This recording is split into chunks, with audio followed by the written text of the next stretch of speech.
47. कर्मण्येवाधिकारस्ते मा फलेषु कदाचन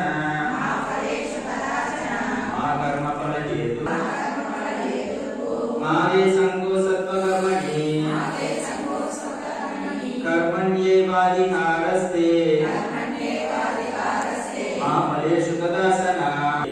అందుకే ప్రతిరోజు మనం ఒక శ్లోకం కంపల్సరీ మనం చదవడం నేర్చుకోవడం పాటించడం కూడా చాలా ఇంపార్టెంట్ అన్నమాట. అంటే మొదటి మెటల్ మనం ఇంకా ఫస్ట్ స్టెప్ ఇంకా తర్వాత సెకండ్ మెటల్ థర్డ్ భాగం చదవాలి, మనం పాటించాలి, కృష్ణ భక్తి ముందుకు వెళ్ళి ఇలా చాలా స్టెప్స్ ఉన్నాయి అన్నమాట. కనీసం ఫస్ట్ మెటల్ మనం శ్రద్ధగా చేయాలని కోరిక అన్నమాట. సో ఈ రోజు ఈ చాలా గొప్ప శ్లోకం, చాలా సంతోషంగా మనసు. ఎందుకంటే మనలో ఉన్న టెన్షన్ అంటే తెలియపోతుంది ఈ శ్లోకం చదివితే. మనందరూ కూడా ఏం టెన్షన్ ఉంటాయి, ఒకటి భయం ఉంటుంది, ఇంకొక గర్వం ఉంటుంది. ఏ కర్మ చేసినా కూడా రెండు వస్తాయి. గెలిస్తే గర్వం వస్తుంది, ఓడిపోతే భయం వస్తుంది, రెండు వస్తాయి ఏ కర్మ చేసినా కూడా. ఈ టెన్షన్ ఫ్రీ, ఒకరికి చాలా టెన్షన్ గా ఉందంటే ఆ టెన్షన్ పోవాలంటే ఈ శ్లోకం చదివితే మనం వెళ్ళిపోతాం అన్నమాట. ఎందుకంటే దీన్ని ఏమి చెప్తున్నారంటే కర్మణ్యేవాధికారస్తే అంటే కర్మ చేయడానికి మీకు అధికారం ఉంది. మా ఫలేషు కదాసన కనీసం కానీ మీ ఫలితముకు మీకు అధికారం లేదు. మా కర్మ ఫలహేతు అంటే ఈ కర్మ ఫలితంకి నేనే కారణము అని అనుకోవద్దు, ఏమాత్రం అనుకోవద్దు. సత్వకర్మణి మాదే సంతోష సత్వకర్మణి అంటే ఈ మూడో నీకు ఫలితం లేదు కాబట్టి అందరూ ఏం చేస్తున్నారు, కర్మ చేయడం వదిలేస్తారు అనమాట. ఏదైనా మనం ఒక కర్మ చేస్తున్నామంటే దానికి ప్రతిఫలం ఏదైనా ఉంటుందో చేస్తున్నాము. అంటే ఒక పనికి వెళ్తున్నాము, దాంట్లో ఫలితం వస్తే చేస్తున్నాం. ఫలితం ఉంటే ఎవరైనా చేస్తారా? ఎవరు చేయరన్నమాట. కానీ ఇక్కడ కృష్ణుడు ఏం చెప్తున్నారు, వాళ్ళని కర్మ చేయకుండా అకర్మం ఉండవద్దు, కంపల్సరీ మీరు కర్మ చేయాలి అంటే అర్జునుడికి ఎంత చక్కగా చెప్తున్నారు చూడండి. బికాస్ అర్జునుడికి వచ్చి చాలా కన్ఫ్యూషన్ ఉంది. నేను ఎందుకు యుద్ధం చేయాలి, ఆ పాపం అదే నన్ను కలిగిస్తుంది కదా, నేను అరణ్యకి వెళ్తాను కదా, ఆ వాళ్ళు చంపేసి నేను సంతోషంగా ఉండను కదా అంటే ఒక పెద్ద ఆయన కన్ఫ్యూషన్ వచ్చినప్పుడు ఈ శ్లోకం ఆయనకి చాలా ఉపయోగపడింది. ఎలా ఉపయోగపడింది? కర్మణ్యేవాధికారస్తే ఈ కర్మ చేయడానికి మాత్రమే అధికారం ఉంది, యుద్ధం చేయి అంతవరకే.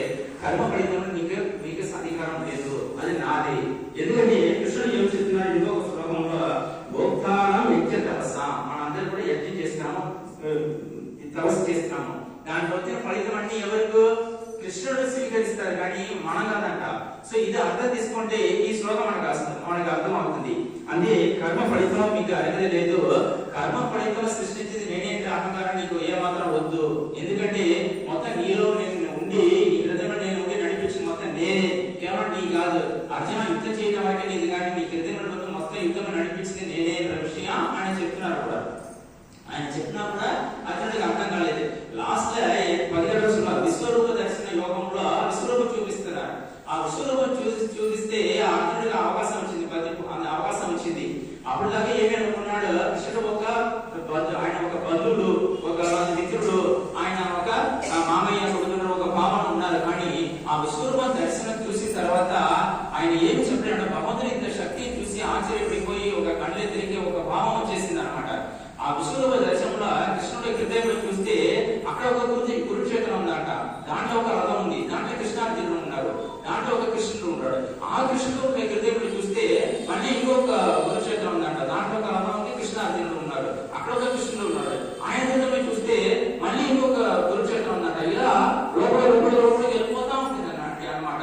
అప్పుడు ఈ అర్జునుడికి అర్థమైంది. ఇప్పుడు ఏం అర్థమైంది, మొత్తం నడిపించి కృష్ణుడు అనమాట. ఆల్రెడీ ఈ కురుక్షేత్రం ఆగిపోయింది, వాళ్ళు అంతమంది గౌరవ సంహారం చేసేసారనమాట. అందరూ మరణించారు. కేవలం మన డెడ్ బాడీ మీద బాణం వేసినట్టు వేస్తున్నాం భావం ఆయనకి వచ్చింది, శిష్య భావం అప్పుడే వచ్చింది అనమాట. అప్పుడు మనకు కూడా ఈ భావం ఎప్పుడు వస్తుందంటే కృష్ణుడు మన హృదయంలో నుండి నడిపిస్తున్నాడు మన అర్థం తీసుకుంటే మాత్రమే ఈ భావం వస్తుంది. అది దాస్య భావం చెప్తున్నారు. అంటే మహాన్ అంటే దాస్ అంటారు, ఆడాలంటే దాసి అంటారు. కృష్ణ దాసి అంటే దయానికి దాస్. దాస్ అంటే ఏంటి? సేవకుడు. మన అందరూ కృష్ణుడికి సేవకుడు అనమాట. మనం యజ్ఞం చేసినా తపస్సు చేసినా ఫలితం నాకోసం చేయడం మాత్రం గర్వం అనమాట. మొత్తం కృష్ణుడు ప్రసాదం, కృష్ణుడు స్వీకరి సంతోషం కోసం నేను చేసినానని చెప్పేది మాత్రమే భక్తి వ్యక్తిత్వం అనమాట. దాస్య భావం చెప్తున్నారు. ఈ శ్లోకం చదివితే మనకి దాస్య భావం ఉంటే అర్థమవుతుంది అనమాట. మనం ఏమి చేయలేదు, మన గర్వం తీసుకోవడానికి ఏమి అరగలేదు, ఆ కర్మ ఫలితం తీసుకోవడానికి అరగలేదు, అన్ని కృష్ణ ప్రసాదమే. మొత్తం ఆయనే స్వీకరిస్తున్నంత భావం వస్తే ఏ కర్మ మనం చక్కగా చేస్తున్నాం అనమాట. ఇప్పుడు చూడండి, ఒకేషన్ ఒక టెస్ట్ గ్రాండ్ అలాగే